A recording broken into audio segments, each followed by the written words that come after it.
So, azoospermia basically po is the absence of sperm in the ejaculate. So, basically, merong tinatawag tayong seminal fluid, kaya lang kapag in-examine ito under the microscope, wala po itong laman na sperm. So, ang tawag po natin doon ay azoospermia. So, meron po mga lalaki talaga na ganan, sabihin natin mga 1 to 10% sa general population merong azoospermia. At ito po ay pwedeng mag-lead sa hindi pagkakaroon ng anak ng isang lalaki. Ito po ba, itong pinag-uusapan natin na ito ngayon, Doc, ay namamana ba ito? Inborn ba ito? Papaano? Ano ang mga senyales at bakit nagkakaroon ng ganitong sakit? Should I say, Doc Marlon po, ang mga kalalakihan? Yes po. There are several etiologies po of azoospermia. Pwede siyang congenital, pwede siyang genetics, pwede siyang acquired. Okay. Marami siyang pwedeng dahilan. So, kaya mahalaga po makita sila ng doktor para malaman natin yung specific etiology ng problem nila para ma-address natin ito directly. Okay. So, if ever, Doc, halimbawa, so ina-advise ninyo, Dr. Martinez po, kayo po bilang isang urologist, sino unang munang dapat magpa-check up? Si Mrs. muna o si Mr. for that reason?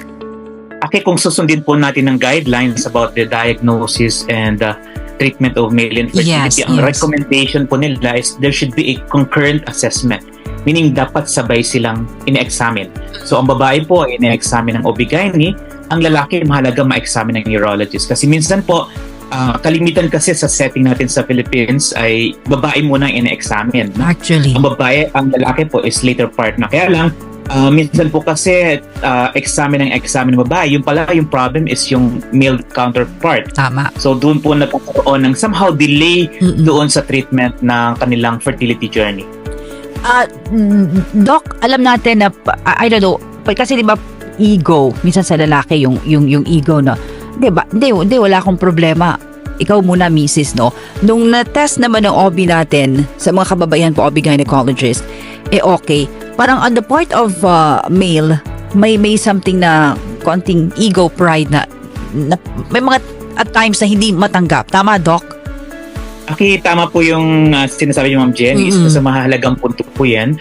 Kasi parang tingin ng lalaki is a threat sa masculinity nila. Correct. Kasi tabu ay pag-usapan na sila ang possible na dahilan kung bakit hindi sila magkanak. In fact, sa mga partners na nakikita ko po, lalo na meron tayong online consultation, pwede kong sabihin more than 90% ang kausap ko po ay mga female partner. No? So, yun pa lang parang isang senyales na somehow yung mga lalaki nag-refrain o ina-avoid nila yung mga social visit, lalo na sa mga doctor. Okay. Eto po, nag-message natin si Jason. Doc Martinez, ano po ang mga signs na mayroon pong azoospermia po ang isang lalaki? Kasi ang only way po para malaman kung may azoospermia ang isang lalaki is through semen analysis. Okay. Ibig sabihin, kailangan examine ng semilya. Although ang usual na presentation po nito is infertility, hindi sila magkaanak. So sa mga couple po na hindi magkaanak after 1 year of regular unprotected sexual intercourse, they are advised to undergo evaluation. Although, their earlier recommendation po na mas maagang examination, tulad yung mga pasyenteng may mga, tulad sa babae po na may endometriosis, tubal factors, yung mga lalaki may ibang problem, mga undescended testes na tinatawag o ibang sakit. Okay. So, ibig sabihin na as early as 6 months, pwede na sila magpa-examine. Pero ang only way po para masabi natin na azoospermic ang isang lalaki is through semen analysis. Ayun talaga. Now, lumapit na sa inyo, Doc Martinez, ang isang lalaki po na merong problema sa yung male infertility or azoospermia. Ano po ang proseso na ipinapayo niyo bilang isang magaling na urologist? And what are the chances na magkakaroon po sila ng blessings from the Lord na baby? So usually po, ganito po yung proseso. Pag nakita natin ng pasyente sa clinic at ang problema infertility, usually po ang ginagawa natin, kinukuha natin yung reproductive history nila. Kunyari, nature ng trabaho, mga exposures, physical examination, ina-examine natin ng testes, ang genitalia, at nag-request tayo ng semen analysis. At kapag azoospermia ang result ng semen analysis, usually po pinapaulit natin ito. There are some instances po kasi na after na ma-repeat natin ang semen analysis, pwedeng may sperm na yung isang lalaki. So, kasi mahalaga po nating malaman kung azoospermia talaga ang lalaki po kasi iba yung treatment options nila compared doon sa mga lalaking may sperm. Ngayon po, kunyari na-identify na natin Ayan, na Doc. na-confirm na natin na may azoospermia talaga yung lalaki, there's some test po na pinapagawa rin tayo like mga hormones, no? Tinatawag tayong testosterone saka follicle stimulating hormone. Sa azoospermia po pala, may dalawa siyang klase. Okay. May tinatawag tayong obstructive, so obviously may pagbabara, saka non-obstructive azoospermia. Walang pagbabara, pero wala rin silang sperm sa semen analysis. So Okay. most likely they have testicular failure. So bakit mahalaga malaman kung barado to o hindi? Kasi magkaiba po yung treatment options nila, magkaiba yung outcome nila, magkaiba yung prognosis, at magkaiba rin yung chansang may sperm talaga sila. Kasi hindi po ibig sabihin na azoospermic ka na is wala ka na talagang sperm doon sa testis mo. In fact, sa mga lalaking may obstructive azoospermia, kapag hinanapan natin sila ng sperm sa kanilang testis, almost 100% may sperm po sila. Kasi ang problem lang po nila is pagbabara doon sa dalalian ng sperm, pero yung production nila is normal.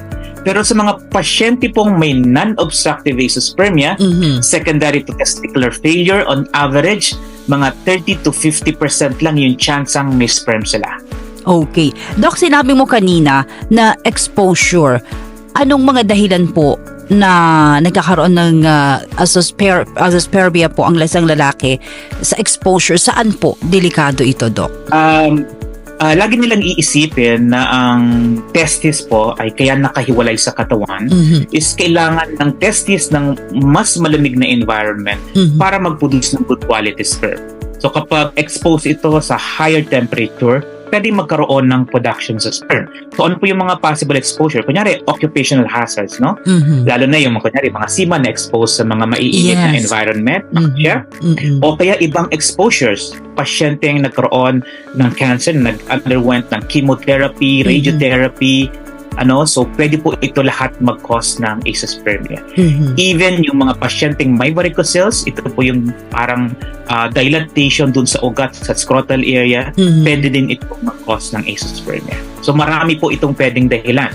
Pwedeng torsion din, umikot yung sariling itlog, trauma sa testis, so marami pang bagay. Mga sakit, nakalagnat sila, nagkaroon ng viral infection, lahat ito pwedeng mag-cause ng azoospermia. Tanong ni Evelyn ng Quezon City, Doc, mahaba ba ang proseso nito kapag sa gamutan po pag merong ganito pong azoospermia?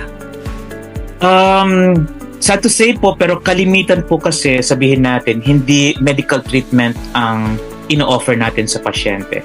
Ano po, kasi Doc? kunyari sa mga pasyenteng may obstruction sa along the reproductive tract, ibig sabihin yung dadaluyan ng sperm may pagbabara. Obviously, kunyari yung pasyenteng nag-underwent ng vasectomy, pinutol yung vas deferens nila, obviously may pagbabara sila. Meaning, kahit anong ibigay nating gamot, hindi lalabas yung sperm. Okay. So meaning sa mga pasyenteng may pagbabara, kailangan nating i-address yung pagbabara. Kailangang tanggalin yung obstruction, pwede natin pagbuktungin ito, ang tinatawag namin ina-anastomose natin, at hopefully tumalo yung sperm palabas ng area at hopefully mag-translate into natural pregnancy. On the other hand naman, yung mga pasyenteng may non-obstructive azoospermia, isa lang po yung option nila. So, minsan, ang tinatawag po natin doon ay sperm retrieval in the form of microtese, ang tinatawag namin microdissection, testicular sperm extraction. Kumukuha kami ng tissue doon sa testes nila at i-examine ito under the microscope. Kapag may nakitang sperm ito, kung naririnig po yung term, mga sperm banking, sperm freezing, kailangan ang kasunod po nito is yung tinatawag nating assisted reproduction, yung mga IVF or ICSI. Although, minsan sa mga pasyenteng mababa yung testosterone, lalo na sa mga pasyenteng may non-obstructive azoospermia, pwede tayong mag-trial ng medical treatment. Pero hindi siya surgery, Doc, am I right? No, it's form not. din po ng surgery. Okay. Ang pagkuha po ng sperm sa testis is a form of minor surgery. Okay. So usually po naghihiwa tayo ng maliit doon sa scrotal area nila, kumukuha tayo ng tissue sample, pinapa-examine natin ito. So hahanapan po ito ng sperm, kung may makitang sperm, i-freeze na po ito, for future use like yung sa mga IVF or ICSI tinatawag. Sabi ni Kim ng Quezon City, Dr. Martinez, hindi po ba pricey ang pag mag-undergo po, ayan, o magpa-check up if kung malaman po na meron pong azoospermia ang isang lalaki? Medyo sabihin natin, medyo gagastos po sila. No? Lalo na kasi yung part na kailangan ng assisted reproduction, nabanggit ko kanina, isa sa mga treatment option is yung tinatawag natin mga IVF or kailangan kukuhanan ng sperm retrieval. Kailangan kasunod nun po kasi is IVF. Pero sa mga pasyente pong may pagbabara na kailangan tanggalin yung pagbabara at tawag na nun, vasovasostomy or vasoepididymostomy. Siyempre, pag gagawin po ito sa private hospital, gagastos talaga sila. Pero sa atin po, dito sa Central Zone, yung may mga problemang ganon, pwede natin gawin na mas less expensive, ginagawa natin ito isa sa isang government hospital. Okay. No? So, kumbaga, yung gastos nila somehow malilesen. Pero ito po is applicable sa mga pasyenteng may obstructive azoospermia.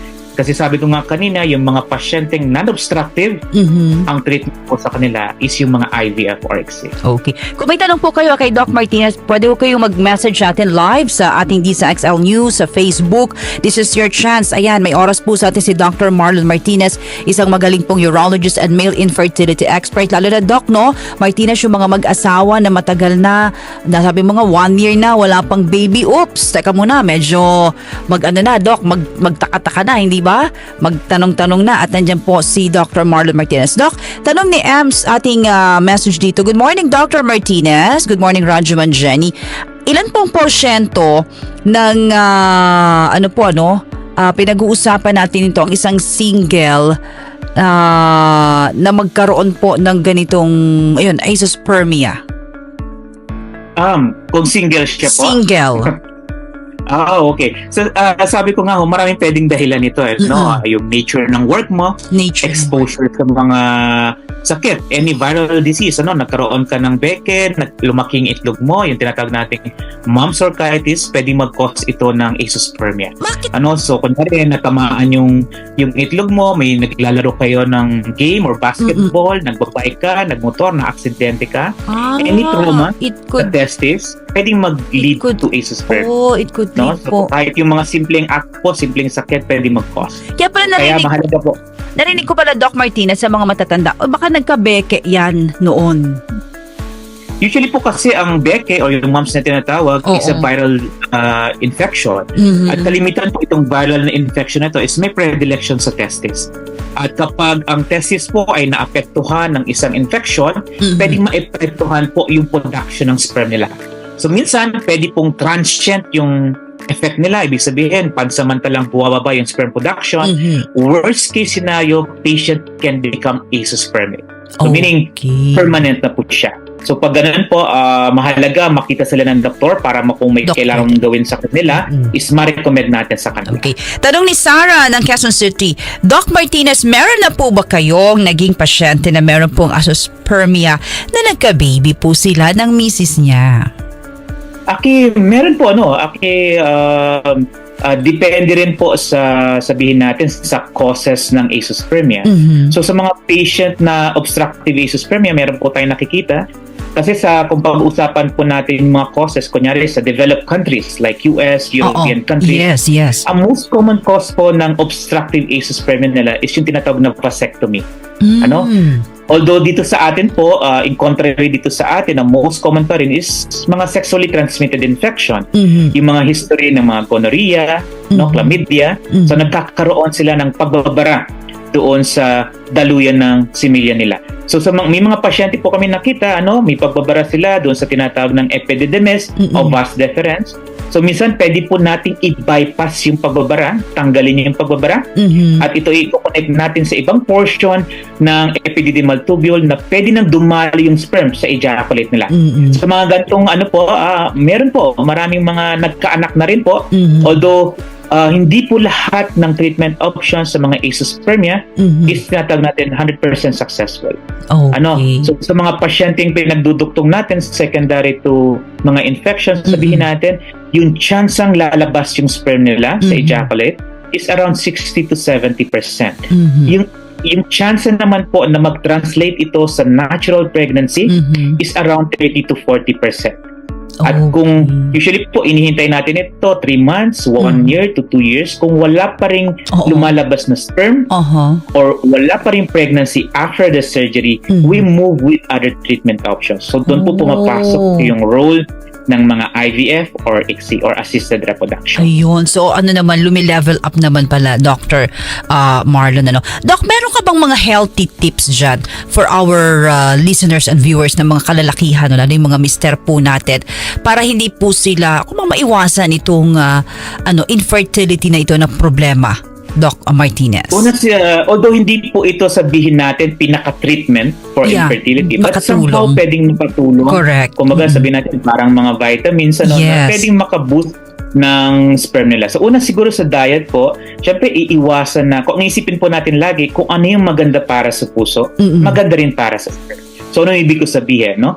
Iwasan yung pagkain ng matataba, mga American diet like burger, fries, so usually po sa mga pag-aaral, sabi doon, Mediterranean diet, maganda 'yon para sa sperm kasi composed ito of mga leafy vegetables, So, syempre yung mga pag-inom, kung maiiwasan po sa mga activities naman po, sobrang strenuous activities, lalo na magko-cause ng extra heat production sa sperm, lalo na yung mga exposure sa mga sauna, jacuzzi, hot bath, car heated seat, kung maiiwasan po, mas maganda. Pero sabi ko nga kanina, hindi ito talaga yung pinaka-treatment, pero baka sakaling makatulong sa improvement ng sperm quality nila. Yung iba naman, pwede nating bigyan ng mga parang vitamins o tinatawag nating antioxidants para sa mga sperm. Baka sakaling makatulong din ito. Pero ang pinakamahalaga, mag-consult sila sa urologist para malaman natin yung eksaktong cause ng azoospermia nila at para matreat natin ito directly. Mga doc, 1 year to 2 years kapag kalmawa ako, may asawa ako, 1 year na kami nagsasama, 2 years na, 3 years na, teka muna, hindi pa kami nagkaka-baby. Would you advise talaga, doc, that they have to see a doctor na? Talaga they have to visit a doctor? Lalo na po, kasi somehow ang nagdidictate ng treatment option sa infertility problem is the age of the female partner. Because as the female partner ages, her fertility potential decreases, So kunyari po, yung mga 35-year-old female patients, sabihin natin compared ng 25-year-old sila, 30-year-old, siguro yung chance na magkabuntis na lang 50%. Lalo na pag nagkaedad sila, like 40-year-old and above, medyo yung chance na magbuntis mga 5, 10, 15% na lang. Ang lalaki naman po, as long as may sperm sila, kasi may mga pasyente po na matatanda na may sperm pa rin, even 70-year-old, 80-year-old. Kaya lang, syempre, meron din pong somehow nagkakaroon ng deterioration kapag tumatanda yung lalaki. Nagkakaroon ng, sabihin natin, ng deterioration ng quality ng sperm. Meaning, kumukunti yung sperm nila, pumapangit yung motility sa kay morphology. Pero sa lalaki po kasi, as long as may sperm sila, andoon palagi yung chance sa magkaroon sila ng anak. So you should visit and see your doctor. And healthy living, of course, very important, doc, di ba? What about smoking, doc? Okay, smoking definitely, it will affect the sperm quality. Sabi doon sa mga pag-aaral po, it can increase the sperm DNA fragmentation. Nagkakaproblema sila sa DNA ng sperm nila. So, pwede siyang may mga single o double-stranded DNA breaks. At kapag mataas yung sperm DNA fragmentation, it is associated with a poor reproductive outcome.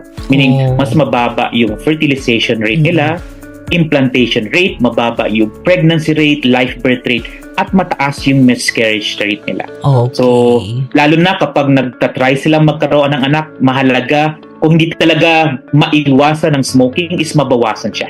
Okay, healthy living talaga. Doc, ano po ang mga pinagkakaabalahan natin? Invite nyo sila at saan po kayo pwedeng mapuntahan, tawagan, no ating mga nakikinig at nanonood, magpapakonsulta po sa inyo sa ating isang magaling na urologist and male infertility expert. Go ahead po, Doc Marlon Martinez. So may pinuha po tayo na TikTok page at yung Facebook page, pwede nilang i-visit po iyon at nagpo-post tayo about awareness at para ma-increase yung knowledge nila about male infertility. So, mahalaga po malaman, sabi ko nga, kailangan malaman yung etiology ng problem ninyo para tama po yung solusyon natin.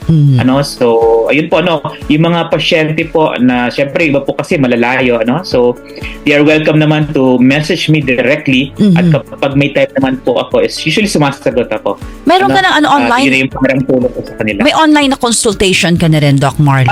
They can message directly po doon sa social media account ko, lalo na sa messenger ko. At sabi ko nga, basta may pagkakataon po ako po yung sumasagot personally doon sa mga tanong nila. Yun. Tanong lang dito ni Mr. R. Doc Marlon, good morning. Rajuman Jenny. 10 years na po kami kasing nagsasama ni Mrs. But still up to now, wala pa rin po kaming baby. Doc, would you advise na magpatingin na po ako sa doktor o both po kami ng Mrs. ko? Dapat dati pa. Dati pa, Although 10 years medyo matagal na po siya, pero hindi pa naman huli po ang lahat. It's never too late. Kaya mahalaga mag-consult sila kung malaman kung anong problem nila, ma-address po ito. Hopefully. That's too long 10 years, Doc? Although may mga pasyente kami tulad ng, although hindi po ito azoospermia, may patient kami na 14 years na silang nagsasama. Hindi sila magkaanak at yung nagkaroon sila ng time para magpa-consult, nalaman natin na meron parang problema yung itlog nila, meron na siyang varicocele. At isa sa mga treatment options sa mga pasyenteng may varicocele is operation, yung tinatawag ng varicocelectomy. And after 1 year of the operation, meron na silang nagkaroon ng pregnancy at ngayon nagsilang na yung yung wife nila. Wow, congratulations. So yun po, sabi ko nga, it's never too late. Mahalaga mag-consult sila as long as may sperm pa yung lalaki, baka pwede natin gawa ng paraan. Alam mo, Doc, kasi dapat makinig din sa mga doktor, sa urologist kapag sinabi na, Doc, ito bawal sa'yo, mister, o ito mga gagawin. Dapat susunod din, di ba, Doc? Kasi kahit anong sabi mo, kung hindi naman cooperative si lalaki, kahit anong sabi, Doc, di ba, or pinapainom na gamot or whatever na surgery pa, mahirap din, di ba, Doc Marlon? Yes po, tama po. Tama. Pero ang reality kasi sa treatment ng mga, lalo na male infertility, despite, sabihin natin, binigay na natin yung pinaka-best medicine, despite na yung patient nag-underwent na ng best surgery, sometimes hindi natin na-attain o nag-result into yung gusto nating outcome, which is yung pregnancy or improvement ng semen parameters. Somehow ito yung sinasabi nating sad reality about the treatment. Correct. Kaya mahalaga, maaga pa, kung may time sila, mag-ukol sila ng time para doon, sacrifice sila para mag-consult sa isang specialista, lalo na sa mga hindi magkaroon ng At they will be blessed naman a bouncing baby, di ba, Doc Marlon? Kasi, Doc, tayo dito sa Pilipinas, may mga notions pa rin tayo and thinking na pag ganito yung pinag-uusapan natin about male infertility, parang hindi tayo open, right? Diba, yes, Doc, kung minsan... Mga kanina, sa mga 90% o more than 95% ang kausap ko babae. Sabihin, yung lalaki somehow pwedeng nakikinig lang o nagtatago, pero mahalaga dapat involved sila pareho sa treatment ng infertility problem nila. Tulungan talaga, Doc. Doc Marlon, maraming salamat sa oras at pagkakataon mo sa ating Doc on Air. Meron po kayong mensahe again mula po sa ating para po sa ating mga nakikinig at nanonood sa Sentro Serbisyo sa DZXL News, ating Doc on Air. Go ahead po, Dr. Marlon Martinez. Ito po, para lalo na sa mga pasyenteng lalaki na hindi na nahihirapan magkaroon ng anak. So sabi ko nga, mahalaga mag-consult kayo sa urologist ninyo, sa doktor, para malaman natin, ma-examine kayo ng ayos, ma-request ng semen analysis and other tests if indicated. So ang gusto nating malaman, kung ano ba yung specific na nagkakos kung bakit hindi ka magkaanak.